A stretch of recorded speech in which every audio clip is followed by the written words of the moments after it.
feels so terrible later on. I mean, also, like, she could use the singularity to see in the bushes. I guess that's true. Yeah, there we go. That's kind of a positive. There's not really much counterplay to that from KT Rolster, but I thought you left all of your optimism in the last game, but you've got the optimism. 80 carry down because there's that power trough as BDD. Whoa, he's just flashing in, looking for Faker here. Can he find the autos? And there's the last one. Picks it up, doesn't die to the turret. You won't be happy if you're a KT fan. No.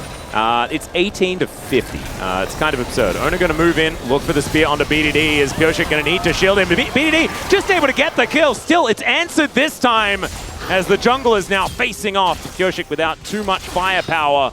And Deft continuing to get zoned. So yeah, I mean, BDD did have that kill. There's a hook onto Carrier there at the same time as Beryl just desperately trying to do anything that he can. But he is now the one burning down. Deft trying to get anything done as that's a last auto. And that is a dead Beryl in the 2v2.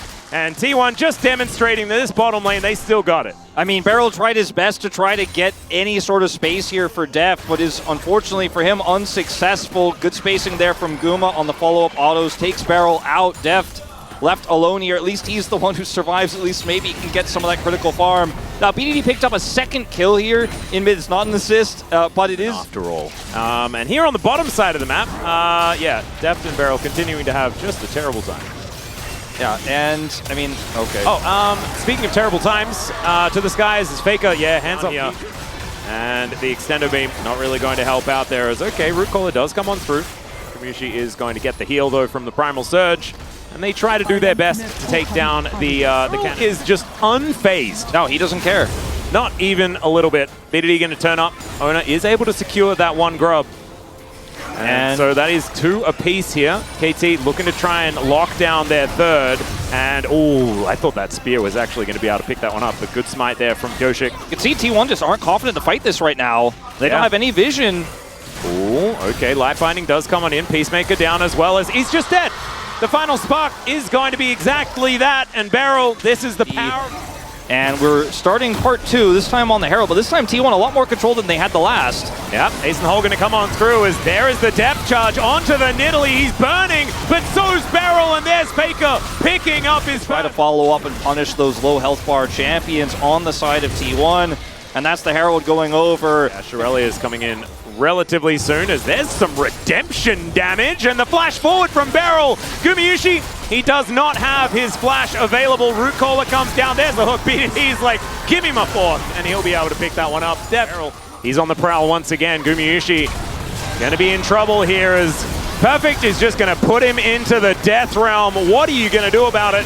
And the answer is die. And then a whole bunch of stats now go over to this Mordekaiser. Hooks connecting, but the final spark is just going to end them. The all-out comes through from Zeus, and now the flash forward Deft smells blood in the water and wants to get some sort of kill here as Zeus getting himself out. BDD presses W, but I don't know whether they're going to be able to quite find it as finally the kill comes in. The answer starting to kind of sort of be relevant in this game. I don't know if we should watch the whole thing, but anyway, they end up killing Zeus here as well. Happening as this game goes on. Look at this gold here in turrets. 3,000 nearly for Zeal. All right, going to not necessarily find the target as Carrier just explodes. Beryl's going to be traded. But now BDD, he's on the prowl. The all-out angle is going to be there for Zeus, and he drags the Jace into the team gorgeously. Quite difficult as they are doing the Dragon. It's very easy to do Dragon when there's actually no one around. Because trying to set up an engage or a pick is so challenging.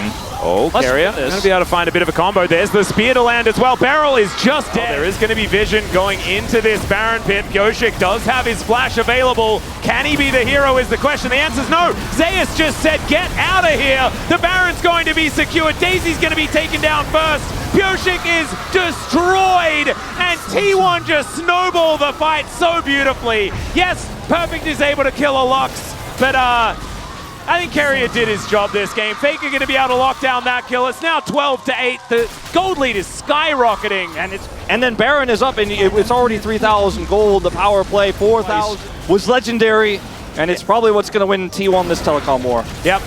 Hook is going to miss here as T1 are just going to bear down on this inhibitor. Zeus says thanks for the gap closed as Perfect's going to pull him in. That is Beryl dead for the 7th time this game. And KT just looking like there is absolutely nothing that they can do. We praised them for the draft, but things went so wrong in the early game. There was no way for them to utilize it in any way, shape, or form.